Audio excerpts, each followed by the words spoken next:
नमस्कार प्रेक्षकांनो, या सावलीची जणू सावली या मालिकेमध्ये या ठिकाणी आता तुम्हाला पाहायला मिळेल की खूप भयानक अशी ऐश्वर्या प्लॅन करता येईल दिसते सावलीला या घराच्या बाहेर या ठिकाणी काढण्यासाठी. आणि या तिलोत्तमाची पण त्याला साथ असते, तू काही कर, मला तुझ्या विश्वास आहे असं ते बोललेले असते. त्याच्यामुळं या सावली सगळ्यात जास्त कामं किचनची करत असते आणि या या आपल्या सारंगची खूप काळजी घेत असते. त्यामुळे ती नवीन प्लॅन करते आणि जेव्हा बाजारात जाते तेव्हा या सत्यभाऊ म्हणजे सावलीचा भाऊ आहे, तो खूप बेकार परिस्थिती होते. त्याचाच फायदा घेऊन ती त्याला केअरटेकर ठेवण्याचा निर्णय घेते आणि 18,000 पगार या ठिकाणी देण्याचा प्लॅन करते. आणि याच गोष्टी घरी कळल्यानंतर खुश होतात आणि सगळं नाटकीची जयंती ती खूप खुश होते.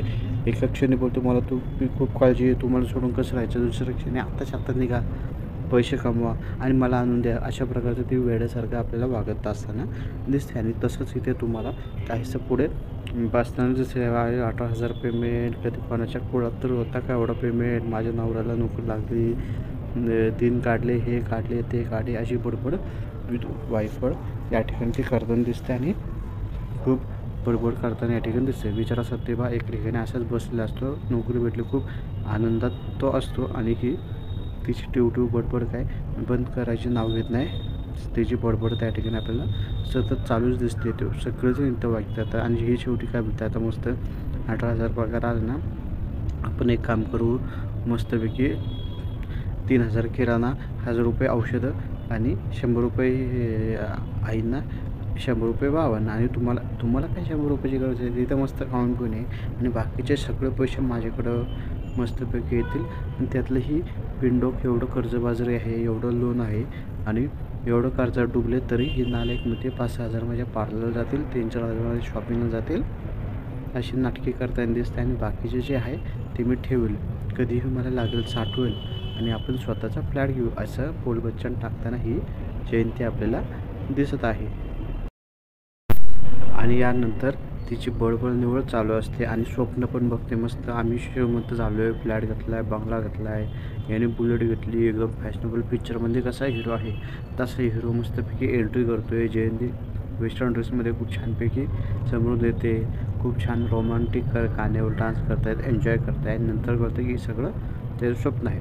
आणि एवढंच नाही, नंतर तुम्हाला पाहायला मिळेल दुसऱ्या दिवशी सकाळ सकाळ हा बॅग वगैरे भरलेली असते, तेव्हा ही नाटकं करते, हे नाही का, तुम्ही चाललायत, मला बरं वाटत नाही, खूप वाईट वाटते आणि दर महिन्याला पैसा सगळा इथं आला पाहिजे, तुम्ही बिलकुल काळजी करू नका, सगळ्या पैशाची मी काळजी घेईल, मी 1 रुपया वायफळ खर्च करणार नाही, माझ्याकडे सेव्हिंग करेल, असं करेल तसं करून नाटकी करताना दिसते. आणि दरवाजाच्या बाहेर पाय ठेवल्यानंतर ती डायरेक्ट पायशीच पडते, मी तुम्हाला जाऊ देणार नाही, माझे लाभासूला मातापर्यंत तुम्ही राहिले नाही, प्लीज तुम्ही जाऊ नका, असं तसं खूप ड्रामा या ठिकाणी ती करताना दिसते. किती काय झालं तर मी तुम्हाला माझ्यापासून लांब जाऊ देणार नाही.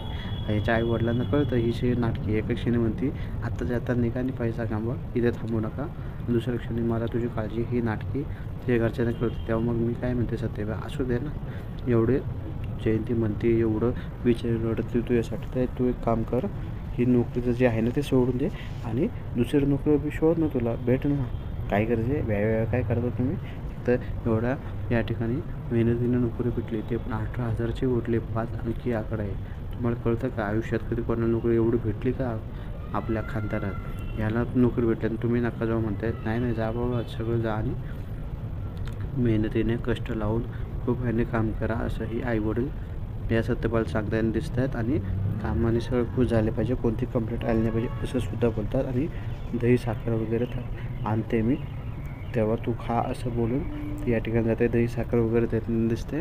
आणि मग तो सगळ्यांना बाई वगैरे जातो निघतो असं बोलताना दिसतो. आणि विठ्ठलाच्या पाय पडतो. जे ते मात्र इथे म्हणते, दर महिने इथे पैसे आले पाहिजे ना, हा जाताना या ठिकाणी आपल्याला दिसतो. मग आणि दुसरीकडे तुम्हाला पाहायला मिळेल की सावलीला जेव्हापासून कळतं की केअरटेकर या ठिकाणी याला येणार आहे, त्याच्यामुळे तिला खूप मोठा या ठिकाणी मानसिक धक्का बसताना आपल्याला दिसणार आहे. कारण या ठिकाणी ती या घरात फक्त एकाच गोष्टीवर टिकून राहिली होती, ती म्हणजे घरातील ती सगळी कामं करायची आणि त्यानिमित्ताने सारंगची सुद्धा या ठिकाणी काळजी घ्यायला, कामं करायला भेटायची. परंतु आता तिने स्पेशल जर केअरटेकर ठेवला तर माझं काहीच काम होणार नाही, असं बोलताना ठीक. त्याने घरातल्याने सून आणि या ठिकाणी सारंगने बायको म्हणून स्वीकारलं असताना तर गोष्ट वेगळी होती. असं ती विचार करताना दिसते. आणि या सगळ्या गोष्टी इथे तुम्हाला पाहायला मिळेल की इथे सारंगसुद्धा ऐकत असून त्याला कळतं की ही ऐश्वर्या केअरटेकर ठेवते. त्याच्यामुळे तिलोत्तमा आणि इथे ऐश्वर्या जेव्हा एकमेकांशी गप्पा मारत असताना तेव्हा पुढे तुम्हाला पाहायला मिळेल की हा सारंगसुद्धा तिथे येतो. मी असं ऐकलं की एक माणूस नवीन ठेवणारा केअरटेकर म्हणून माझी पण काळजी घेणार, घरातली पण काम करणं, सगळं करणार असं माझ्या कानावर आलं. तेव्हा हो, बरोबर ऐकलं आहे, मी केअरटेकर ठेवलं. अरे पण या सगळ्या गोष्टींची गरज आहे का? घरातल्या माणसं आहेत ना, त्या घरातल्यांनी काम करायला पाहिजे असं या मताचं आहे. तेव्हा ही ऐश्वर्या बोलतो, म्हणजे नक्की तुला म्हणायचं काय? तुला त्या सावलीचं बोलायचं का? सावली इथली काम करावी, ती काय या घराची सून किंवा काही नाही आहे. मला माहिती आहे तू सावलीची बाजू घेऊन सावली भांडायला आले. तेव्हा तो बोलतो, माझा आज ऐश्वर्यावर जेव्हा विश्वास नाही आहे, तिने सावलीला त्रास देण्यासाठी या गोष्टी केल्या असू शकतात असं सारंग बोलताना दिसतो. तेव्हा असं काही नाही, आम्हाला तुझी काळजी आहे म्हणूनच बोलतो आहे आणि मी कोणाचीही बाजू घेत नाही. मी सत्याची बाजू घेतो आहे. जे मला खरं दिसते, जे कळते त्याच्यावरच मी या ठिकाणी भाष्य करतो आहे असं बोलताना दिसतो. तेव्हा ही तिलोत्तमा बोलते, ठीक आहे ऐश्वर्याने केलं, पण या सगळ्यांना माझा पाठिंबा असेल तर. तेव्हा हा सारंग बोलतो, मला आई तू लहानपणापासून जी गोष्टची शिकवण दिली, जे खरं जे खोटं तेच सध्या मी वागतो आहे, त्या पद्धतीनेच वागतो आहे असं बोलून सारंग तिथून निघून जाताना दिसतो. आणि सावली बोलते, बघितलं का, ही सावली हिच्या आयुष्यात आल्यापासून ना हाता हळूहळू बदलू लागत आहे. तेव्हा तिलोत्तमा बोलते, हेच तर मला नको आहे, पण विश्वास आहे माझा त्याच्यावर. आणि मग त्या ठिकाणी नंतर तुम्हाला पाहायला मिळेल की सारंगची ट्रीटमेंट वगैरे सगळ्या गोष्टी चालू होत्या. आता तो बऱ्यापैकी आपल्याला चांगला होताना दिसतो आहे. सावली पण त्याची संधी भेटेल तेव्हा काळजीसुद्धा घेताना या ठिकाणी आपल्याला दिसते. परंतु यानंतर रुटीन चेकअपसाठी या ठिकाणी इथे आपल्याला डॉक्टरचं आगमनसुद्धा होताना दिसते. डॉक्टर वगैरे येतानासुद्धा दिसतो आहे. त्याचं चेकअप वगैरे केलेलं दिसते. हात त्याचा खालीवर सगळ्या गोष्टी प्रॉपर व्यवस्थित झाल्या आहे का नाही हे चेक करत असतो. तेव्हा सारंग बोलतो की नाही तुम्ही टेन्शन नाही घेऊ, मी हे सगळ्या गोष्टी करतो. अहो हे तरी आम्हाला काम करू द्या ना, माझं काम आहे हे. तेव्हा मग ठीक आहे सॉरी बोलतो आणि हा डॉक्टर खालीवर करून सगळं या ठिकाणी हात वगैरे चेक करताना या ठिकाणी दिसतो आहे की कुठे काय अजून मुकामार किंवा दुखते का. आणि दुसरं सोहम आणि बबलूसुद्धा या ठिकाणी तुम्हाला पाहायला मिळतील. आणि तुम्ही मग इथे मस्करी करताना दिसतात. आता जर इथं सावली असते ना, अहो हळू करा ना, त्यांना त्रास होतो आहे, जरा नीट दुखल असं बोलले असते. तेव्हा हा सारंग भटकताना दिसतो, थोडासा चिडताना दिसतं, बस झाले तुमची नाटकं, गप बसा असं बोलताना या ठिकाणी सारंग या बबलू आणि सोहमला दिसतो. तेव्हा हा डॉक्टर चेकअप पूर्ण करून या ठिकाणी बोलतो की हे बघा मी सगळं चेक केलं, तुमचा हात आता बरा झाला आहे, पण तरीसुद्धा कोणतीही कामं करायला घेऊ नका, या हातावर जास्त लोड देऊ नका, बाकी सगळं चांगलं आहे. व्यायाम आणि ज्या काही गोष्टी मी सांगितल्या त्या पुरेपूर फॉलो करा, मग काहीच टेन्शन नाही, लवकरच तुमचा हात पहिल्यासारखा एकदम बरा होईल असं डॉक्टर बोलताना दिसतो आहे.